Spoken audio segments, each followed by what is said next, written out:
ver con la implementación o la adecuación de las normas conforme a la Convención, y ahí quiero referirme a la reforma constitucional de derechos humanos, que también se mencionó entre las preguntas, del 2011, y que, como bien dije en la primera exposición, representa la mayor ampliación de derechos desde la publicación, quiero decirlo, de nuestra Constitución, que fue en 1917.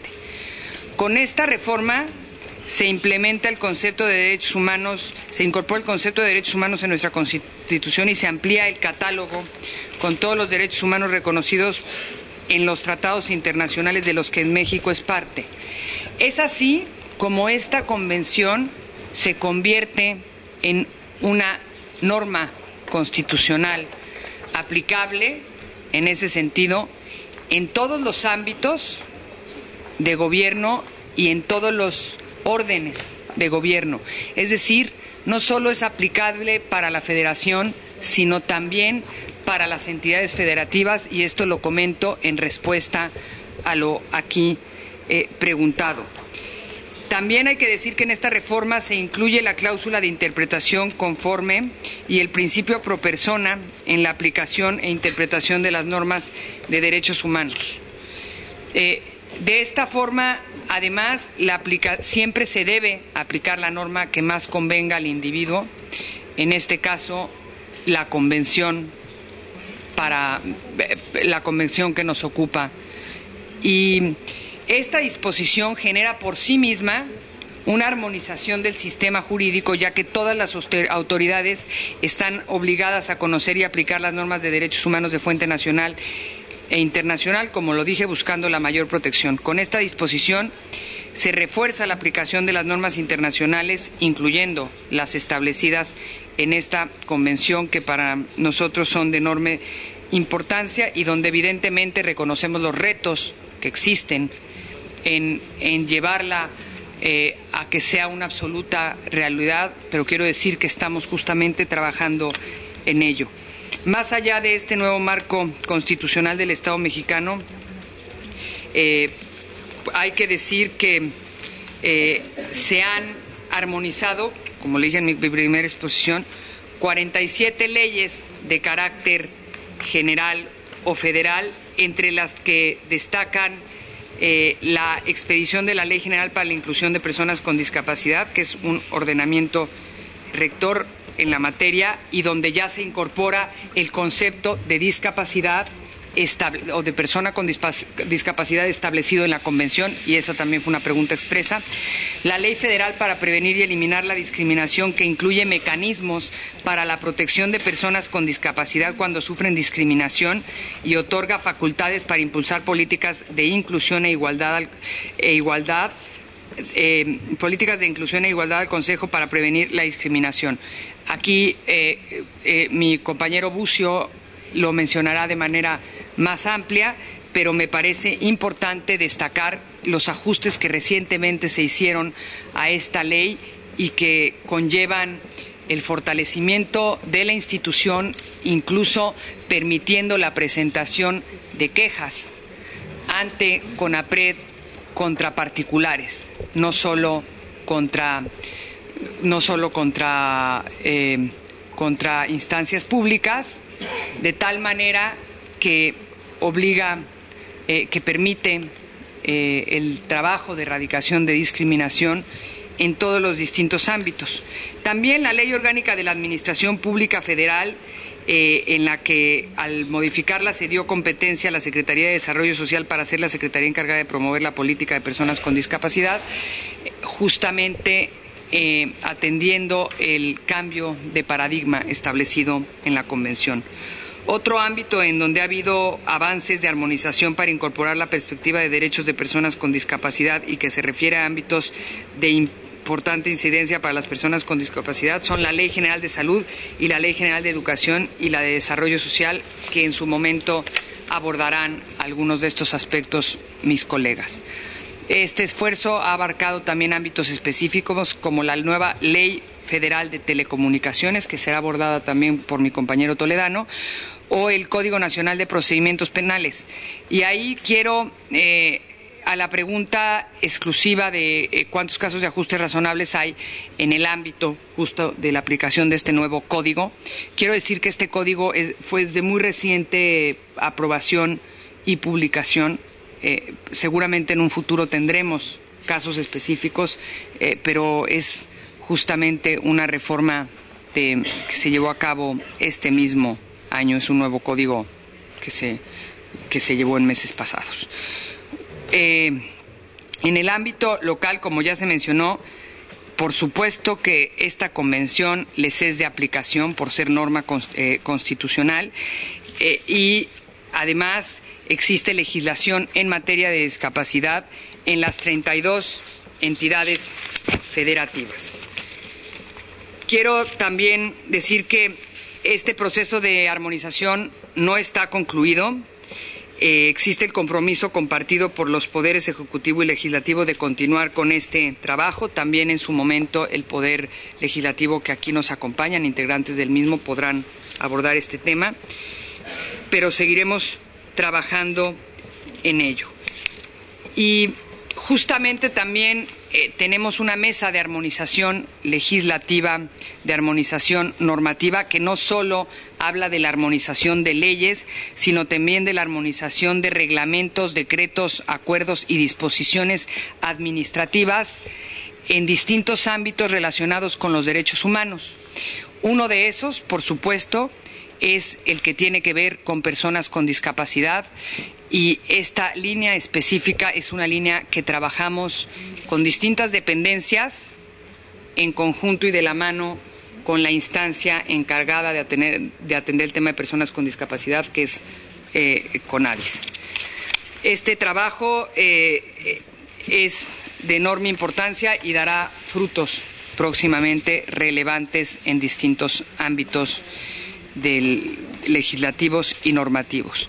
En cuanto a la toma de conciencia, el artículo que se refiere a la toma de conciencia, quiero decir que fundamentalmente en lo que se dispone el artículo 8 de la Convención, las autoridades del Estado mexicano despliegan actualmente un esfuerzo sin precedentes para capacitar a servidores públicos a fin de desarrollar sus capacidades para cumplir con las obligaciones derivadas de las normas internacionales, entre ellas esta Convención.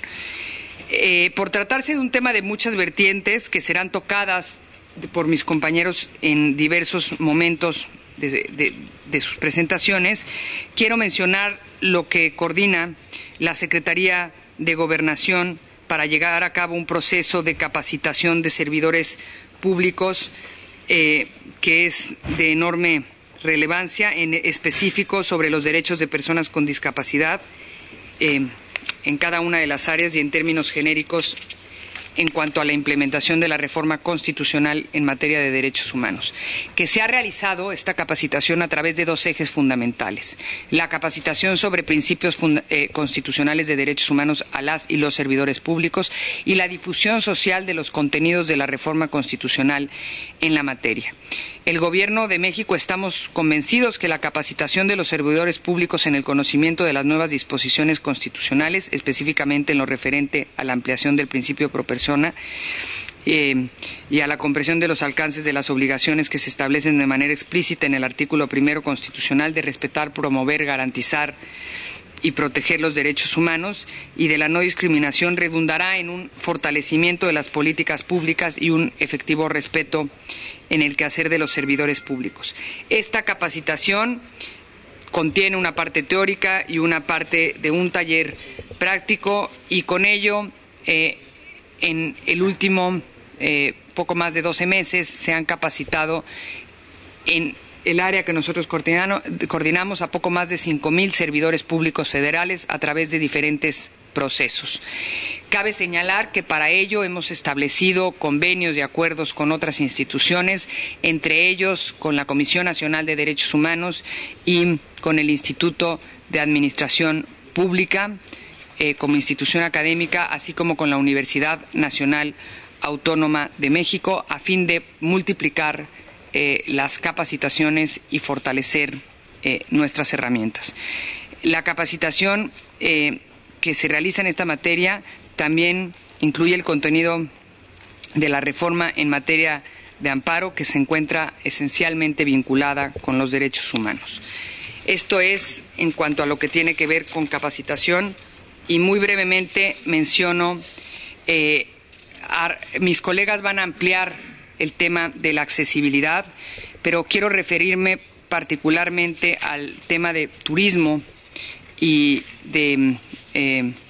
al programa que hoy existe en Conaculta para este tema. La Secretaría de Turismo, con el fin de garantizar el ejercicio de los derechos de las personas con discapacidad, así como para consolidar al turismo como una actividad accesible e incluyente que brinde oportunidades para que la población en general viaje y lleve a cabo actividades recreativas acorde a sus necesidades y preferencias, diseñó el Programa Sectorial de Turismo 2013-2018 con un enfoque de accesibilidad e inclusión que permite el desarrollo de políticas públicas en beneficio de los sectores más vulnerables, como las personas con discapacidad, la población indígena y mujeres.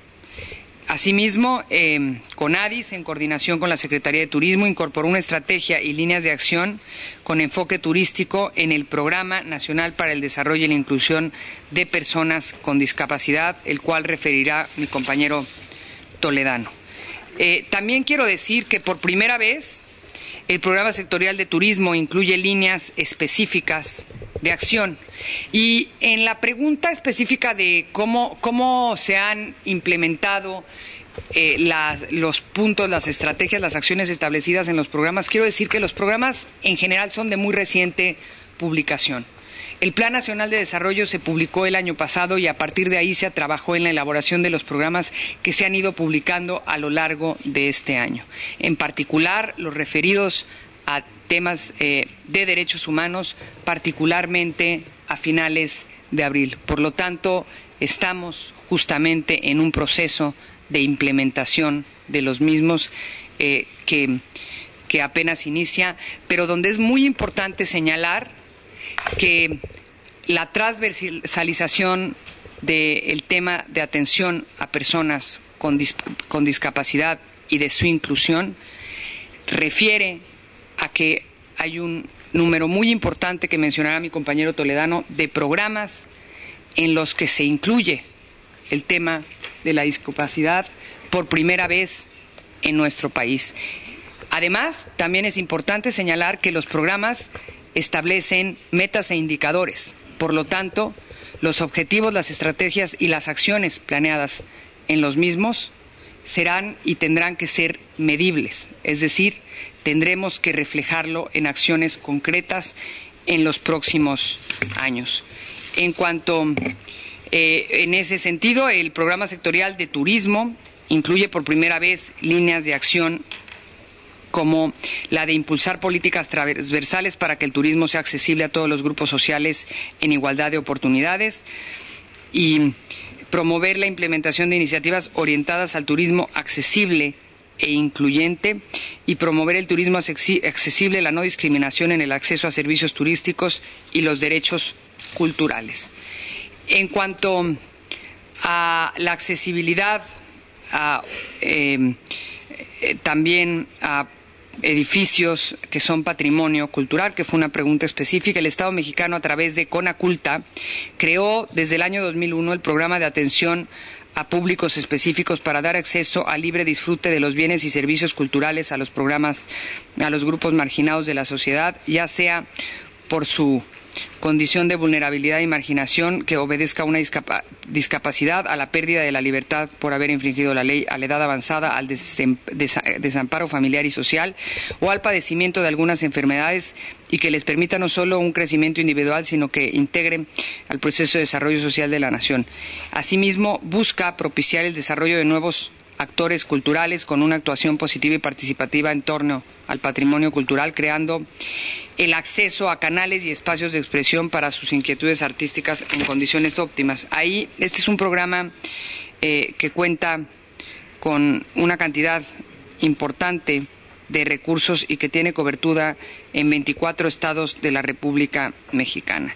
También quiero decir que se impulsa la accesibilidad. CONAPRED ampliará sobre este tema, pero la accesibilidad a edificios públicos no solo se impulsa a través de acciones concretas, sino también a través de la posibilidad de presentar quejas cuando no sea el caso, cuando se incumpla con esta disposición que ya explicará el titular de CONAPRED. Por mi parte es cuanto, y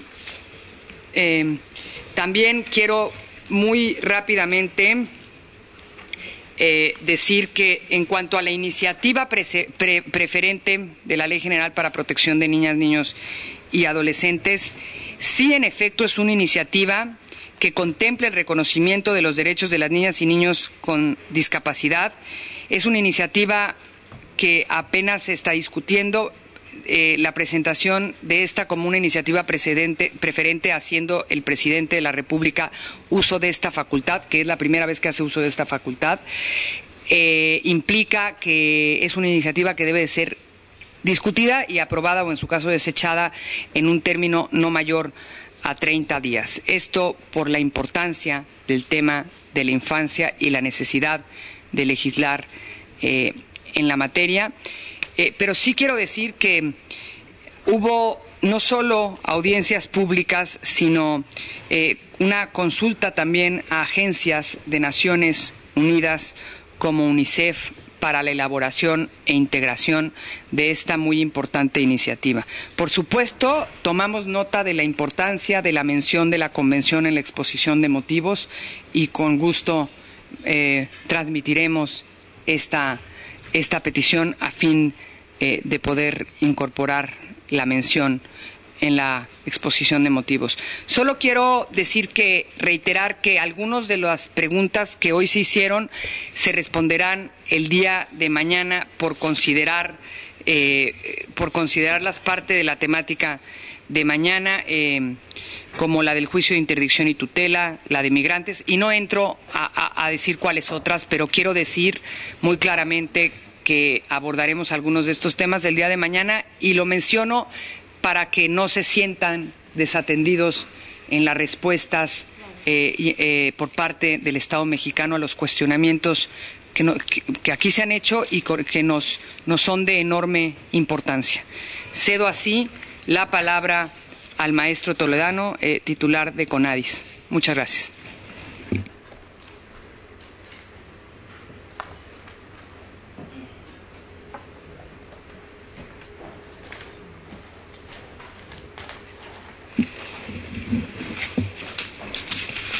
Gracias, señora subsecretaria. Para abordar también gran parte de las preguntas que hoy este comité nos ha realizado, vamos a hacer dos intervenciones. En primer término, le cederé el uso de la palabra a la licenciada Yolanda de la Torre, quien nos hará algunas precisiones sobre el marco jurídico que armoniza la convención y que fue en alguna de las preguntas reflejo de dudas sobre cuál era el marco y cómo es que se armonizó y cómo es que se está aplicando para el desarrollo de políticas públicas de ajustes razonables. Adelante, licenciada Yolanda de la Torre. Muchísimas gracias. Pies, ¿para qué los quiero si tengo alas para volar? Frida Kahlo, pintora mexicana, persona con discapacidad, punta de lanza en nuestro país, que nos habló sobre cómo las personas con discapacidad nos podemos integrar. Con mucho gusto saludo a los señores integrantes del comité, a la señora Cisterna, señora presidenta, a la relatora María Palais, también, por supuesto, a la maestra Lía Limón, subsecretaria de Gobernación, y que es quien coordina la delegación mexicana. A Jesús Toledano, amigos y amigas todas, señor embajador. Vengo aquí, a la sede de las Naciones Unidas, al comité, con el orgullo de ser parte de la 61ª legislatura de la Cámara de Diputados del Congreso 2009-2012, que impulsó la Ley General para la Inclusión de las Personas con Discapacidad. Amigos y amigas, soy Yolanda de la Torre y soy de Durango, un estado del norte de México. Y junto a Daniela Nadal, de Veracruz, a Nelly Hurtado, deportista paralímpica internacional, también del estado de Veracruz, y de Claudia Anaya, del estado de Zacatecas, tuvimos la oportunidad de ser las primeras personas con discapacidad en llegar a la Cámara de los Diputados Federales del Honorable Congreso de la Unión. Y por cierto, este fue un hecho histórico. La primera vez que al Congreso llegaban diputados, personas con discapacidad, y afortunadamente fuimos 4 mujeres de diversas expresiones políticas. Todas, de una forma o de otra, nuestro origen fue la sociedad civil o una organización de y para personas con discapacidad. Por ello conocíamos muy bien el lema "Nada de nosotros sin nosotros". 4 mujeres diputadas con discapacidad comprometidas en armonizar con la Convención de los Derechos de las Personas con Discapacidad la ley mexicana en la materia.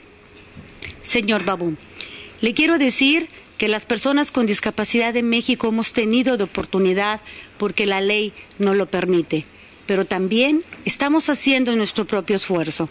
Desde 1990 la sociedad civil impulsó a Nacho Robles, posteriormente el maestro Jesús Toledano tuvo la oportunidad de ser asambleísta, y por primera vez en la Cámara de los Diputados Federales, las 4 mujeres de quien les hablo tuvimos la oportunidad de acceder. También la ley electoral mexicana contempla la accesibilidad para ejercer nuestro derecho al voto. Hemos avanzado, pero nos falta mucho por hacer todavía. 4 mujeres que sensibilizamos, concientizamos y comprometimos al Congreso General de los Estados Unidos Mexicanos, integrado por 500 diputados y 128 senadores.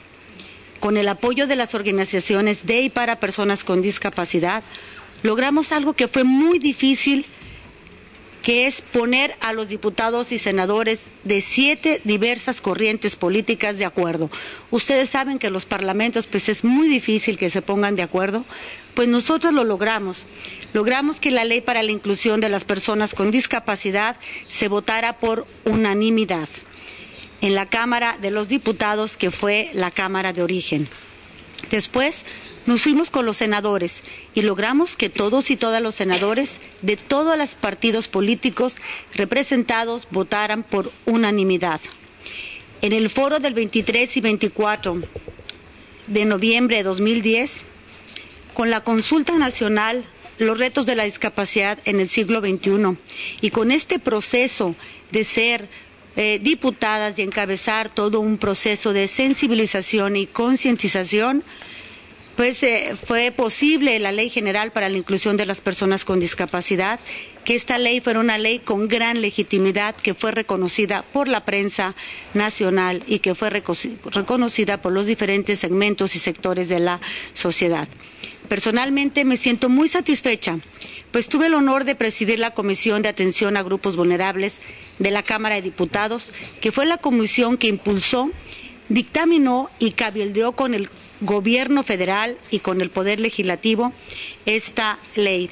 También nuestra legislatura impulsó la gran reforma de derechos humanos de junio de 2011, que da a la Convención supremacía constitucional. Lo dijo muy bien la subsecretaria de Gobernación, Lía Limón.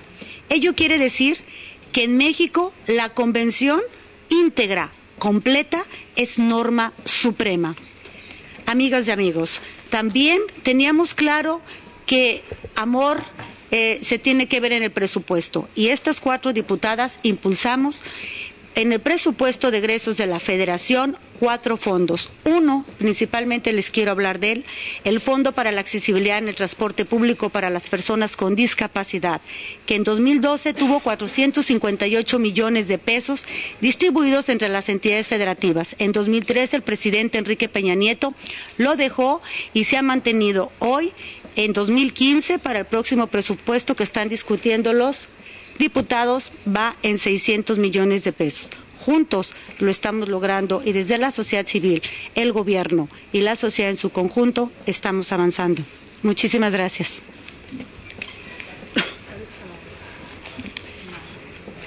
Bien. Yolanda de la Torre. Un tema toral que encierra muchas de las preguntas que hoy nos han formulado es las acciones específicas que está desarrollando el Gobierno de México en esta materia. Y yo aquí quiero compartir lo siguiente. El Programa Nacional para el Desarrollo y la Inclusión de Personas con Discapacidad es el eje rector de las políticas públicas en el país. Este programa fue apenas publicado el mes de abril.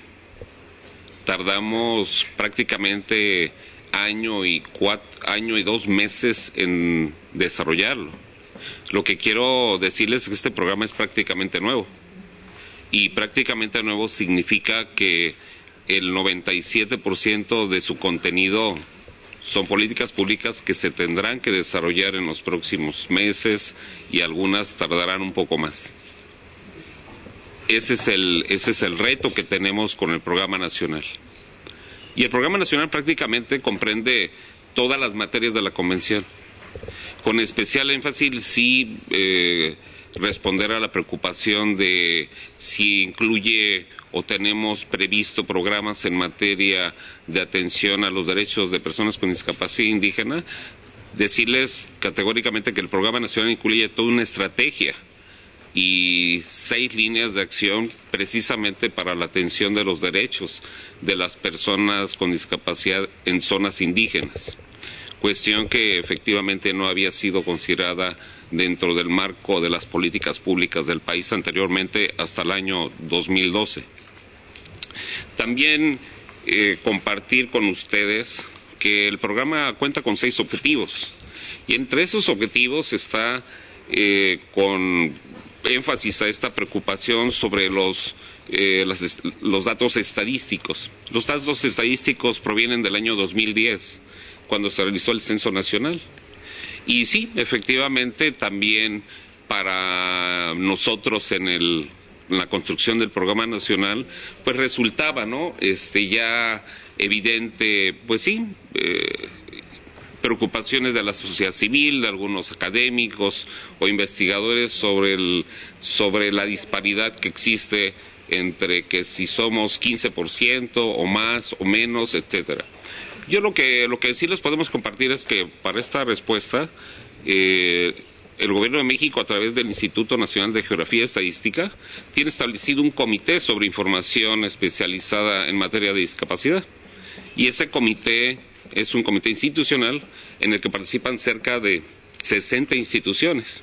Y lo que se está trabajando en este momento es precisamente definir cuál será el perfil del instrumento que deberá medir con mayor precisión si somos 6.6% de la población y buscar mayores indicadores sobre los problemas que vive la población con discapacidad. La base del censo en este momento pues son los establecidos en el Grupo de Washington y que los conocemos todos aquí presentes, y ese es el perfil que ocupan prácticamente todos los censos de discapacidad en el mundo. Sin embargo, sí creemos que es momento en México de tener un nuevo instrumento fortalecido, ya sea a través del Censo Nacional de Población o uno específico en el que sí determinemos cuál es el tamaño de la población con discapacidad. Los datos que presentamos aquí son oficiales y son los que creemos con responsabilidad de presentar el Gobierno mexicano. Al respecto de del tema de los indicadores y metas y el presupuesto. Ya aquí lo ha señalado bien la señora subsecretaria. Todos los programas derivados del Plan Nacional de Desarrollo impulsado por el presidente de México, es la primera ocasión en la historia del país que se les exige indicadores, metas y resultados. Y esto no es un tema discrecional, es una obligación de cada programa, será supervisado independientemente del nivel de gobierno que participe, sea federal, sea estatal, sea municipal. Todos tenemos que entregar cuentas de los compromisos que se han establecido ahí y que tienen que ver, por obvias razones, en materia de discapacidad, pues con todos los compromisos establecidos en la Convención. Con relación al presupuesto, es un tema que efectivamente ojalá tuviéramos todos los recursos disponibles, pero sí compartirles que del año 2013, el año pasado, a este año, el presupuesto aumentó prácticamente 180%. También sí reconocemos que no en todas las materias.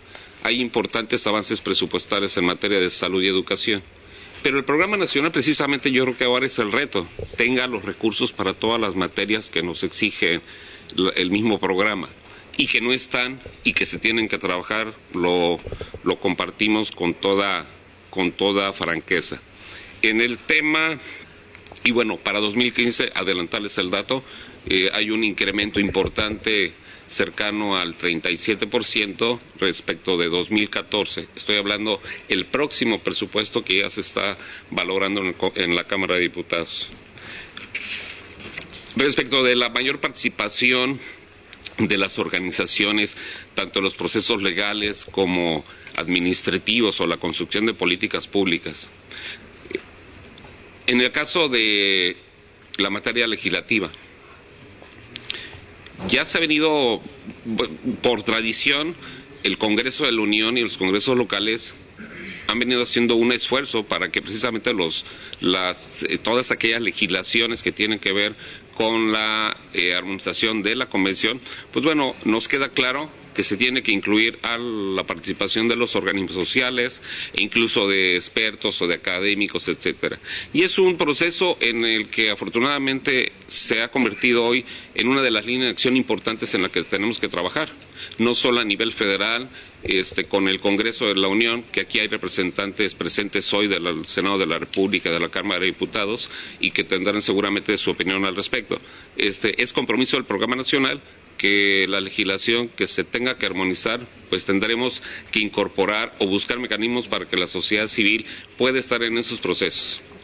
Ya se ha mencionado aquí la ley de la niñez, y seguramente en este proceso van a participar y ya están participando ONGs que tienen que ver con la discapacidad en un instrumento tan importante como la ley de la niñez. En el tema del programa nacional relacionado con la participación de organismos sociales, hace algunos años eran 600 organismos en el país. Estamos hablando quizás hasta mediados de la primera década de este siglo. Hoy se registran en el país más de 3.900 organismos sociales de discapacidad. Y esto es un reto muy importante. No estamos hablando de un número reducido de organizaciones sociales. Estamos hablando de un importante grupo de organizaciones sociales que hay que buscar mecanismos para que participen ordenadamente en los temas que les interesan. Con respecto al programa nacional, se han definido grupos de trabajo que serán los ejes rectores precisamente o los hilos conductores para que la sociedad civil participe. Hay diversidad, hay que tocar todos los temas de la convención, pero eso necesariamente requiere un orden, y en el programa nacional es como se ha establecido, el que a través de grupos de trabajo participe cualquier organismo de la sociedad civil. Por último, comentar sobre los temas de la reforma de telecomunicaciones. La reforma de telecomunicaciones abre la puerta para que los medios televisivos incorporen la lengua de señas mexicana, y no solamente eso, para que todas las discapacidades estén incorporadas dentro de los esquemas de medios de comunicación y puedan tener mejor acceso y conocimiento de lo que sucede a través de estos medios escritos o electrónicos, incluido el Internet, que eso ha sido también preocupación. El Internet y particularmente las páginas web tienen que ser actualizadas, tienen que ser accesibles, y esto también está en el programa denominado Estrategia Digital del Gobierno de la República. Por último, comentarles, acciones específicas también del programa, son 28 programas institucionales distribuidos en 8 secretarías de Estado relativos a las personas con discapacidad. Y se los vamos a proporcionar todo este listado que se los hemos traído preparado precisamente para que conozcan cuáles son esos programas, en qué secretarías están radicados, y adicionalmente compartirles el texto íntegro del programa nacional, a través del cual podrán conocer con mayor detalle cuáles son temas específicos relacionados con las personas indígenas, con los asuntos de acceso a la justicia y protección de derechos, para situaciones de abusos o violación a derechos que aquí reiteradamente está señalado. Yo les agradezco por su atención.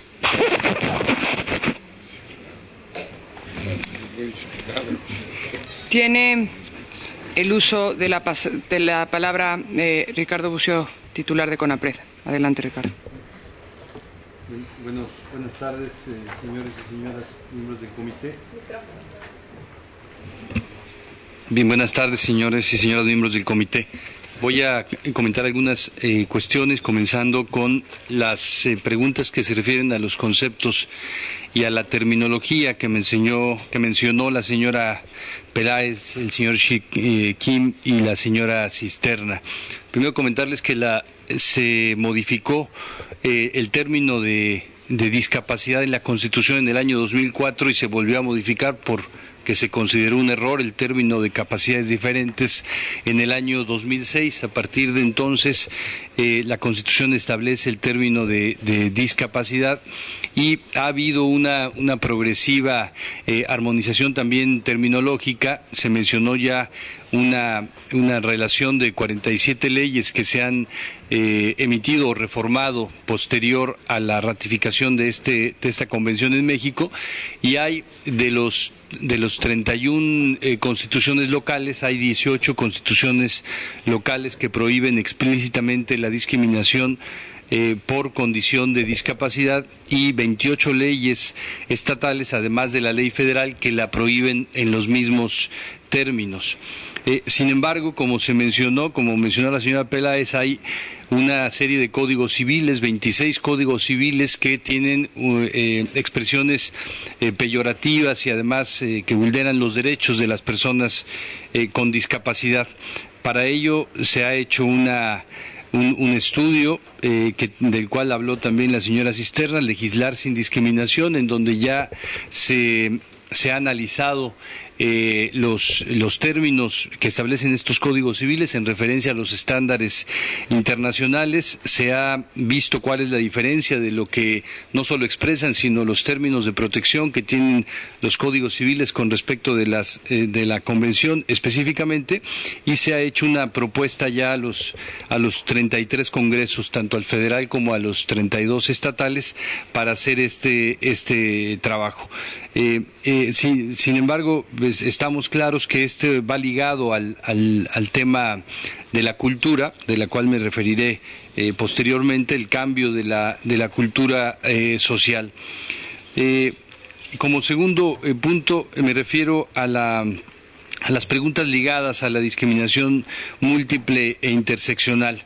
Agradecemos aquí la preocupación del comité y además de otros comités que han puesto la misma pregunta por distintos motivos al Estado mexicano, el comité de la CEDAW, el comité del CERD y el comité de trabajadores migratorios y sus familiares, todos con esta misma perspectiva, y creo que desde la perspectiva de igualdad y discriminación es quizá el reto mayor que tiene México en relación a que el desarrollo de atención a los grupos que viven mayor discriminación ha sido realmente por las perspectivas y las condiciones específicas de cada uno de los grupos de población. Así se han constituido la legislación, así se han hecho también las instituciones para atenderlos, de tal manera que hoy hay que asumir que hay una interseccionalidad y que hay en las políticas públicas que generar los mecanismos. Menciono algunos brevemente. El Programa Nacional de Igualdad y No Discriminación, que operará hasta el 2018, ya tiene especificaciones sobre la obligación de las instituciones y los mecanismos que tienen que aplicar las instituciones para atender la discriminación interseccional. Este programa es el primero que existe en el país en esta materia, no solo de combate a la discriminación, sino en materia de igualdad, y contiene obligaciones para la totalidad de las instituciones de la administración pública federal. Se está haciendo además un trabajo para lograr que los gobiernos estatales tengan igualmente un programa similar, un programa estatal de igualdad y no discriminación, y lo tengan también los gobiernos municipales. Se está trabajando también en generar información estadística que nos ayude a ver estos estos espacios de interseccionalidad. Mencionó el señor Toledano algunos que tienen que ver con el comité, pero hay otros esfuerzos que se están haciendo para poder saber por ejemplo, cuántas mujeres con discapacidad existen en el país, en qué condiciones de educación están, de atención a la salud, etcétera. Hay un programa amplio de capacitación a funcionarios públicos que incluye esta perspectiva de discriminación interseccional. Hay también un análisis presupuestal que recién se presentó de cómo se distribuyó el presupuesto público federal en el año 2010, 2011, 2012 con respecto a las personas con discapacidad, las personas indígenas, niños y niñas, mujeres y personas adultas mayores, y cuáles son las expresiones de desigualdad de trato que hay en el presupuesto público federal. Se está haciendo ahora también el análisis de el año pasado, 2013. Hay también una serie de perspectivas a través de las cuales los organismos de articulación entre las dependencias, como las juntas de gobierno, por ejemplo, del Consejo Nacional de Discapacidad y del Consejo Nacional para Prevenir la Discriminación, tienen espacios mutuamente en ambas juntas para poder trabajar desde las decisiones de las instancias responsables. Y se hizo un reporte sobre la situación de la discriminación en México para conocer específicamente en qué ámbitos las personas con discapacidad son más vulneradas o viven mayor discriminación, haciendo el análisis de lo que tiene que ver con el sistema financiero, con el espacio de trabajo, con el acceso a la justicia penal, a la justicia civil y a la educación, entre otros. Me refiero también a las preocupaciones que expresó el señor Tatish, el señor Langbad y el señor Mohamed Ataraguel sobre los ajustes razonables. La Ley Federal para Prevenir y Eliminar la Discriminación hoy tiene en los ajustes razonables en el primer párrafo del primer artículo de esta ley se dice expresamente, al igual que la Convención, que la denegación de los ajustes razonables es considerado un acto de discriminación. Esto se refleja en acciones de 2 de las 6 estrategias del Programa Nacional para la Igualdad y la no discriminación, y lo que se ha hecho incluso antes de estas reformas legislativas sobre ajustes razonables es atender casos que han presentado personas o familias de personas con discapacidad, sobre todo en el ámbito educativo. Aquí quisiera referir que CONAPRED ha atendido en estos años 1.100 casos que tienen que ver con personas con discapacidad, 1.100 investigaciones de discriminación, de los cuales se han solucionado a favor hasta antes de la reforma a la ley. Este es un cambio importante, por eso refiero el antes y el después. 35% se solucionaron a favor. Decía que antes porque el cambio a la ley ahora supone que hay medidas vinculantes, tanto para los particulares, sean empresas o sean personas, sean instituciones educativas, líneas de transporte, etcétera, y contra también autoridades federales. La reforma a la ley le ha dado a CONAPRED la posibilidad de establecer medidas de reparación del daño, medidas para establecer garantías de no repetición, de tal manera que hay una posibilidad de tanto obligar que se eviten los casos de discriminación, como llevar también a tribunales administrativos a quienes incumplan con las medidas vinculantes que establece la ley de discriminación. Esta también era una pregunta del señor Tatish. Hay una gran cantidad de casos en este sentido, y quisiera mencionar en particular también que el propio Senado de la República, la legislatura anterior, hizo una nueva sede del Senado sin las completas medidas de accesibilidad, se hizo un proceso vía esta ley y se ha modificado la estructura completa de este inmueble del Senado de la República. En cuanto a la accesibilidad que mencionó el señor Altarame, hay dos sentidos quisiera mencionar. Primero, la posibilidad de establecer casos, quejas por inaccesibilidad puede presentarse mediante un procedimiento que es accesible. La página web para presentar las quejas es completamente accesible para personas con todo tipo de discapacidad, y también la atención a las personas, digamos, tiene medidas para accesibilidad física de información y de comunicación.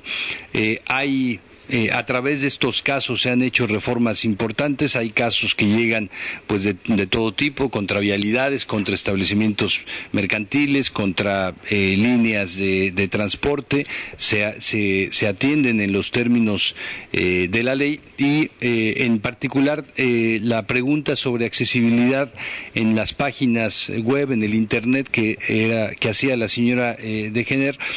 Hay una medida que ha recién implementado también el gobierno federal vía un acuerdo de la Presidencia de la República, determinando que la totalidad de las páginas web federales serán accesibles en el lapso de los próximos años. Para eso ya se hizo una guía de acción pública, una definición, un protocolo, digamos, de cómo se tiene que hacer esta modificación. Hay cursos ya que toman los funcionarios públicos federales para hacer la modificación, y ahora a partir de la mencionada reforma a la ley de telecomunicaciones, esta obligación es también para las empresas o instituciones particulares, con las cuales ciertamente ahora no ha comenzado el proceso, que ya comenzó para las instituciones públicas desde el año 2011. Y finalmente mencionar en cuanto a las estrategias para el cambio de la cultura, para la concientización al público, que mencionaba el señor Shikim. Hay un trabajo que se ha ido haciendo para poder llevar contenido sobre la discriminación en general y sobre la discriminación por discapacidad a las aulas de todo el país, vía libros de texto que se han hecho expresamente para este fin, a las bibliotecas públicas, a las estancias infantiles. Se han hecho con este mismo contenido programas de televisión que se transmiten hoy día en 17 canales públicos del país y en el sur de Estados Unidos, también en una versión en radio pública para las radios comunitarias, y versiones accesibles para personas con discapacidad visual, para personas con discapacidad auditiva y también para personas con discapacidad intelectual. Además de que se han impreso decenas de miles de convenciones.